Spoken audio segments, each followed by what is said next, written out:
बिस्मिल्लाहिर्रहमानिर्रहीम। जैसा कि आप जानते हैं कि हमने अपने लास्ट सेगमेंट में चाइल्ड प्रोटेक्शन के हवाले से बात की थी और उसके एंड पे हमने कहा था कि हम अपने नेक्स्ट जो हमारा सेगमेंट होगा उसमें चाइल्ड रिलेटेड लॉज के हवाले से बात करेंगे। तो चाइल्ड रिलेटेड लॉज के हवाले से जो अमूमन जो हमारा जो रवैया है, जो अमूमी तअस्सुर जो हमारे यहाँ पाया जाता है कि जब भी हम कहीं पे कानून की बात करते हैं तो जो कम्युनिटी की तरफ से जो जवाब आता है वो ये होता है कि हमारे यहाँ तो कानून ही नहीं है।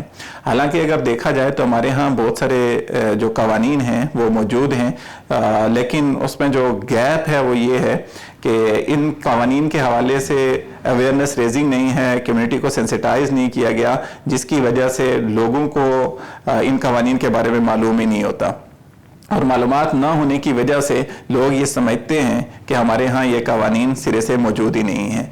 हालांकि हम अगर देखें चाइल्ड प्रोटेक्शन के हवाले से तो पाकिस्तान पीनल कोड के अंदर जो 2000 Pakistan criminal law amendment act जो था 2016, उसमें बहुत सारी अमेंडमेंट करके चाइल्ड प्रोटेक्शन के हवाले से बहुत सारे लॉज को उसमें अमेंडमेंट की गई है और उनमें से बहुत सारे लॉज को अमेंडमेंट करने के बाद उनको इन्फोर्स भी किया गया है।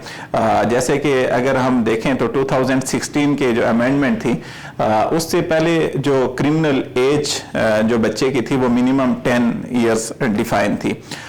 2016 में जब इसमें अमेंडमेंट की गई है तो वो क्रिमिनल एज जो थी वो मैक्सिमम 14 इयर्स कर दी गई है। तो ये एक अमेंडमेंट जो थी वो 2016 में की गई है और उसमें बच्चे की एज को 10 ईयर से 14 इयर्स कर दिया गया है।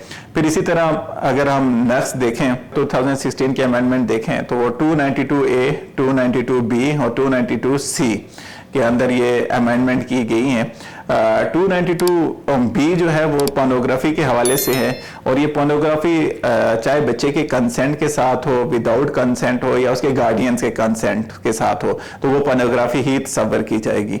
और इसकी जो पनिशमेंट है 292C उसको डिफाइन करता है वो है आपको कम से कम 2 साल कैद और ये एक्सटेंड होके 7 ईयर्स तक आपको इम्प्रिजनमेंट हो सकती है। फिर इसके साथ साथ आपको 2 लाख रुपए जुर्माना या 2 से 7 लाख के दरमियान भी ये जुर्माना हो सकता है और बादौकात ये दोनों सजाएं भी हो सकती हैं और इसको भी 2016 में इसमें अमेंडमेंट की गई है। फिर इसी तरह 328A के अंदर जो थी वो अमेंडमेंट की गई है। 328 जो है वो क्रूएल्टी टू चाइल्ड डिफाइन करता है और ये क्रूएल्टी टू चाइल्ड जिसमें बच्चे को फिजिकल इंजरी या इमोशनल इंजरी कोई भी अगर आपका कोई एक्ट बच्चे की किसी इंजरी का सबब बनता है तो उसमें भी जो कैद है वो मैक्सिमम 1 ईयर्स और ये एक्सटेंड होकर 3 साल तक हो सकती है और इसके साथ साथ 25,000 से 50,000 रुपए आपको जुर्माना भी हो सकता है। और ये दोनों जो पनिशमेंट्स हैं वो एक साथ आपको हो सकती हैं। फिर इसी तरह 369A के अंदर जो अमेंडमेंट की गई है इसमें ह्यूमन ट्रैफिकिंग के हवाले से ये सिर्फ बच्चे से रिलेटेड नहीं है बल्कि ये ह्यूमन ट्रैफिकिंग की इसके अंदर बात की गई है। तो अगर कहीं पे कोई फर्द ह्यूमन ट्रैफिकिंग के अंदर मुलव्वस पाया जाता है तो उसकी जो पनिशमेंट है वो 5 से 7 साल तक हो सकती है।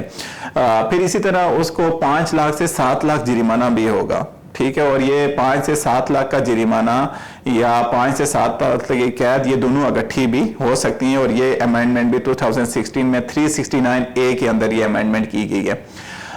फिर इसी तरह एक न्यू सेक्शन 377A और 377B भी 2016 के अमेंडमेंट के तहत PPC के अंदर लाया गया है।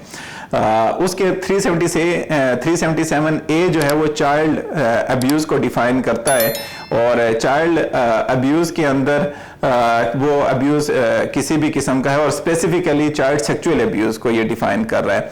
और चाइल्ड सेक्सुअल अब्यूज़ के अंदर आप उसको कोई भी उसकी पिक्चर्स हैं, किसी भी तरह की कोई भी जो चाइल्ड सेक्सुअल अब्यूज़ से रिलेटेड कोई भी एक्ट है तो अगर वो कोई परफॉर्म करता है या कोई इस तरह का एक्ट होता है तो उसकी जो पनिशमेंट है वो 377B के अंदर डिफाइन की गई है। और 377B है जो है वो ये कहता है कि कोई भी फर्द अगर इस तरह के किसी एक्ट में मुलव्वस पाया जाता है तो उसको 20 साल तक की जो है वो सजा हो सकती है, कैद हो सकती है और इसके साथ साथ उसको 5 लाख तक का जुर्माना भी हो सकता है, और ये 5 लाख से कम नहीं होगा। नॉट लेस देन का लफ्ज यहाँ पे यूज हुआ है। इसका मतलब ये है कि ये 5 लाख से कम नहीं होगा, इससे ज्यादा आपको जो है वो जुर्माना हो सकता है 377B के अंदर, जो punishment to child sexual abuse है। फिर इसी तरह जो नेक्स्ट इसमें 2018 में एक अमेंडमेंट की गई है जुवेनाइल जस्टिस सिस्टम के अंदर। तो जुवेनाइल जस्टिस सिस्टम के अंदर 2018 में जो अमेंडमेंट की गई हैं, इसको हम इंशाल्लाह अपने एक नेक्स्ट एपिसोड में देखेंगे। अभी हम इसी पे इत्तेफाक करते हैं। शुक्रिया।